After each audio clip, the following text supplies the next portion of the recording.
အားလုံးပဲမင်္ဂလာပါဒီဗီဒီယိုလေးကတော့လက်ဆောင်ရောက်ထားတဲ့ blind box လေးဖောက်မှာဖြစ်ပါတယ်ဒီခုဖောက်မဲ့ blind box ကတော့အရင်လိုချင်နေရပါတော့ထွက်ပြီးချင်းတနည်းက whole box ဝယ်ပေမဲ့မရခဲ့ဘူးပေါ့နော်အကုန်ဆိုးအောင်ဖြစ်သွားလို့ပါဘန်ကောက်ကအမတက်ဖြစ်ပါတယ်ချစ်စုညိုက်တင်ပါတယ်ဒီနေ့အဲ့ဒါလေးရန်ကုန်ပစ္စည်းရောက်ပြီပေါ့နော်ဖောက်ကြည့်ပါမယ်ရှင်ဒါရင်ဖောက်လိုက်မယ်ဒါလေးရင်ဖောက်ပါမယ်အဲဆိုဟီဘသူလေးရပါတော့စင်ပြပါတယ်ဒီကတော့ဆိုဟီရဲ့အန်ထွန်ရဲ့ဝန်ပင်းရဲ့ပေါ့နော်ဘာရအောင်ဟုတ်ပြီဟုတ်ကဲ့ပါကဲလေးကြည့်လိုက်ပါမယ်ရှင်ဘယ်လိုရမလဲမသိပါဘူးအိုးချူပါတော့โอเคလည်းပါလို့ရအောင်နော်ဘာရပါလို့လဲ Oh my god ဒီအာပြီးပြီ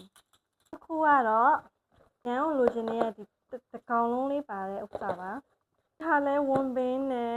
ဆိုဟီနဲ့အန်ထွန်နဲ့ဘသူကြီးရပါတော့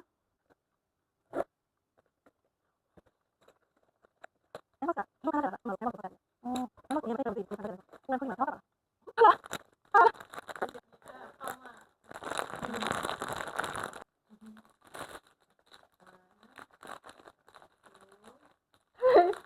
အဝါလေးတော့တွေ့ရောအိုးကျမ bias တော့တယောက်မှမလာဘူးပေါ့နော်ဒါပေမဲ့ဒီကိုကြီးလည်းရန်ချောရလေးတကယ်ဖောက်မှအယုတ်ထွက်တယ်ဒီအယောင်လေးတော်တော်ကြိုက်တယ်အဝါနဲ့ခဲလေးချင်းရင်းချစ်ဖို့ကောင်းတယ် So cute ဒါဖင်လေးပေါ့နော်ဖင်ဘက်အချမ်းလေးဒီမှာ6လေး2ချောင်းပါမယ်ဟဲ့စပင်လေးကိုကြည့်ရပြီဆောင်ပေးရမမကိုကျေးဇူးအများကြီးပဲတင်ပါတယ်ဒီဟာလေးကိုမဖောက်ရတော့ဘူးတော့ထင်နေရပါတော့မပြောရမ်းပြောရပါဤဖောက်လိုက်ရလို့ပါကျေးဇူးအများကြီးတင်ပါတယ်